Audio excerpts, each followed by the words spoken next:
Kĩgeranio gĩa KCSE kĩrĩa kĩrekereirio nĩ Ministry ya Gĩthomo kũrĩa arutwo 993 maraikarire kĩgeranio kĩu mwaka mũhĩtũku wa 2025.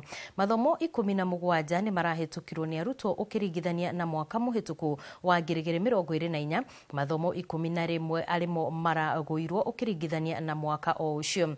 Thĩinĩ wa mathomo 17 marĩa marahĩtũkĩtwo, airĩtu maratongoretie mathomo-inĩ ma Gĩthũngũ, Gĩthweri, Sign Language, Home Science, CRE oro ũndũ ũmwe na Art and Design.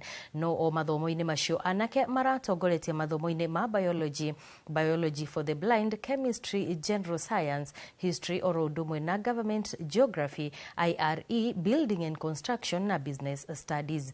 Ona gũkĩrĩ o ũguo mathomo ta Metalwork, Power Mechanics, mathomo megiĩ ũhoro wĩgiĩ thitima ona ũcori na ũhoro wĩgiĩ Aviation Technology matingĩraringithanirio gatagatĩ-inĩ ka anake na airĩtu, amu namba ya airĩtu ĩrarĩ nini makĩria. In the year 2025 KCSE examinations, 17 subjects recorded a significant improvement in performance, similar to the number of subjects that recorded significant improvement in 2024. 11 subjects recorded a significant decline in performance in the year 2025 compared to 10 in 2024.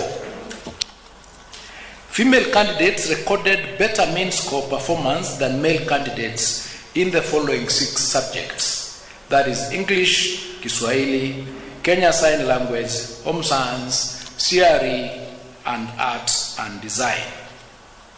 Male candidates recorded better mean score performance than female candidates in 11 subjects, namely Mathematics, Alternatives A and B, Biology and Biology for the Blind, Chemistry, General Science, History and Government, Geography, IRE, Building and Construction, and Business Studies.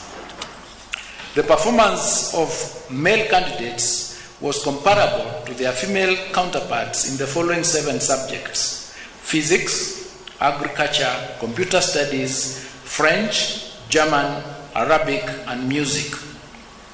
The number of female candidates registered in the following 5 subjects was too small to allow for a meaningful comparison of performance with their male counterparts. That is Metalwork, Power Mechanics, Electricity, Drawing and Design, and Aviation Technology.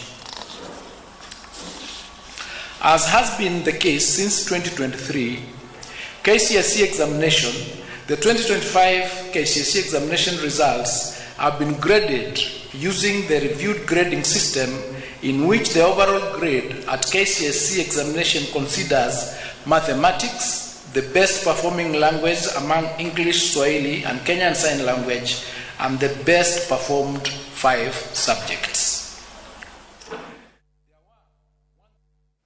Kwa ihinda